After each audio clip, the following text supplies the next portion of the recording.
안녕하세요. 조남철세무사입니다. 조선생의 절세 황금키 세 번째 주제 법인세와 조세감면 주제 중에서 111페이지 연구 및 인력개발비 세액공제에 대한 부분을 알아보도록 하겠습니다. 자, 법령적인 부분도 말씀을 드리긴 하겠지만 우선 실체적인 소명이라든지 실사가 나왔을 때 문제가 되는 부분에 대해서 여러분들은 기본적인 개념이 있으셔야 됩니다. 자, 연구 해서 개발을 했다. 그리고 공제를 받는다. 라는 것인데요. 연구를 하게 되면 연구 일지가 있어야 됩니다. 근거. 세법은 수많은, 수십만, 수백만, 수천만의 납세자들을 대상으로 세금을 징수하는 기관이기 때문에 일일이 사정을 다 모릅니다. 그렇기 때문에 어떠한 이슈가 발생이 됐을 때 세수의 결손, 세액 공제나 감면도 국세청에선 받아야 될 돈이지만은 감면을 해준 거기 때문에 결손이라고 볼 수도 있는 것이죠. 연구 일지, 근거가 있느냐라고 그 근거 내역을 낼 수가 있어야 하는 것이고요. 그리고 인력 또한 그 인력, 연구를 했는데 그 연구원이 있겠죠. 연구원이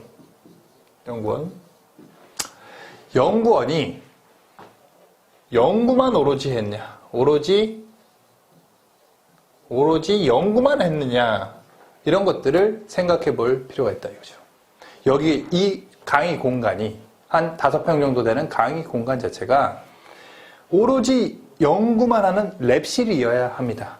책상이 여기 4개가 있다고 하게 되면 이 연구원 4명은 오로지 연구만 해야 돼. 여기서만 있어야 돼.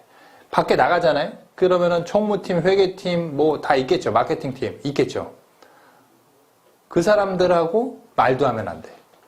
농담이고요. 말은 해도 되긴 하겠지만 그 사람 일을 도와주면 안 돼.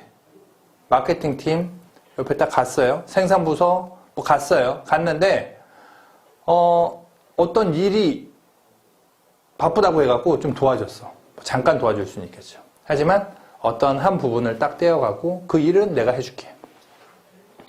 이 사람은 연구원이고요. 오롯이 연구만 해야 돼요.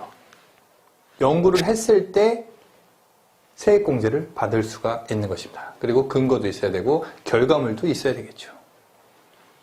연구 및 인력개발비 세액공제. 요건은요, 일반 연구 인력개발비가 있는 내국 법인입니다. 반대는 누구죠? 외국 법인은 안 된다는 거죠. 혜택. 일반 연구 인력비는 기업 니은 중에서 선택한 금액입니다. 총액 발생 기준이 있고요. 총액 발생 기준.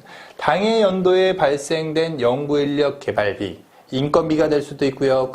이 연구실에서 발생되는 모든 비용, 인건비도 될 수 있고, 뭐 소모품비가 될 수도 있고, 재료비가 될 수도 있고, 무슨 프로그램 사용료가 될 수도 있고, 모두 연구 활동에 연구 개발을 하기 위한, 프로젝트를 개발하기 위한 비용이다라고 하게 되면은 그 연구 인력 개발비가 되는 거죠. 이 금액의 25%. 또한 증가액 발생 기준이 있는데요. 저희 나라는 자원이 없는 나라이기 때문에 기술로 살아남아야 돼요. 기술로. 그러면 계속 연구해야 돼요. 작년 대비 더 많이 증가를 했어. 그러면은 당해 연도, 과세 연도 일반 연구 인력 개발비가 빼기 직전 과세 연도 일반 연구 인력 개발비보다 늘어났어. 늘어난 금액의 50%를 받을 것인지 아니면은 그냥 단기 발생된 거에 25%를 받을 것인지는 큰 거를 선택하면 되겠죠. 뭐 다만도 있긴 하지만 111페이지 하단에 한번 읽어보시기 바랍니다.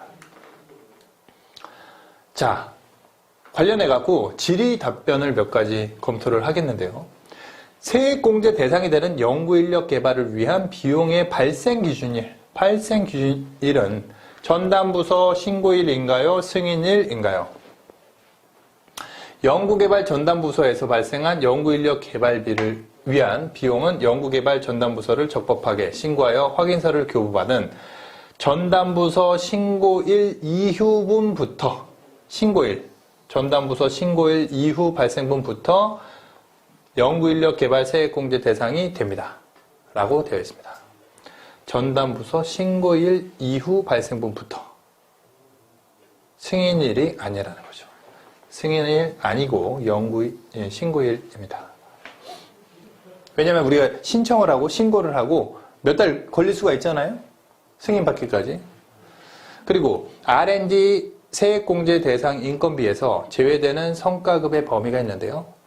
R&D 세액공제 대상이 되는 인건비에서 제외되는 성과급은 법인세법상 법인세 시행령 제20조 1항 각 호에 따른 성과급 등 잉여금 처분에 따른 손비로 계상한 금액으로서 해당 규정 각 호에 따른 성과급을 의미한다 라고 되어 있어요.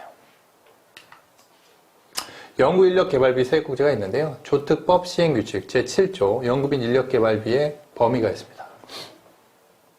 기획재정부령으로 정하는 자, 전담부서 등에서 연구 업무에 종사하는 연구요원 및 이들의 연구 업무를 직접적으로 지원하는 자와 연구개발 서비스업에 종사하는 전담요원을 말합니다. 그렇고요. 다만 항상 그 세법에는 예외가 있습니다. 예외가 있는데 기본적으로 연구인력개발비에 대한 범위를 직접적으로 지원하는 자와 서비스업에 연구하는 전담요원을 말한다 라고 되어 있는데 다만 주주인 임원으로서 주주인 임원 중소기업의 대표자와 그 친인척은 그 사람들이 되겠죠. 주주인 임원으로서 다음 각 호의 자는 다음 각 호의 어느 하나에 해당하는 자는 제외한다. 연구전담부서에 들어가 있는 사람이 모두 대상은 아니고요. 제외되는 사람이 있다는 거죠.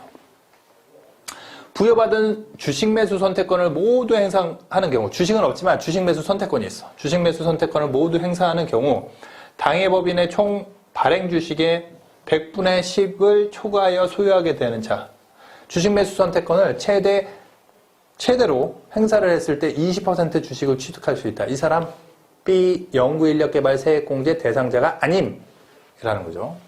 그리고 지배주주 등 당해 법인의 발행주식 총수의 10% 이상, 결국 주식매수 선택권이든 현재 주식을 들고 있던 우리 회사의 10% 이상의 주식을 가지고 있을 수 있는 그 사람들은 연구인력개발비 세액공제 대상자가 아니다 라고 보시면 되겠습니다. 그리고 2호에 해당되는 자와 2호에 해당되는 자와 소득세법 98조 1항 또는 법인세법 시행령 89조 1항에 따른 특수관계, 결국 그 위에 있는 사람들의 특수관계까지도 모두 포함이 된다라고 보실 수가 있겠습니다.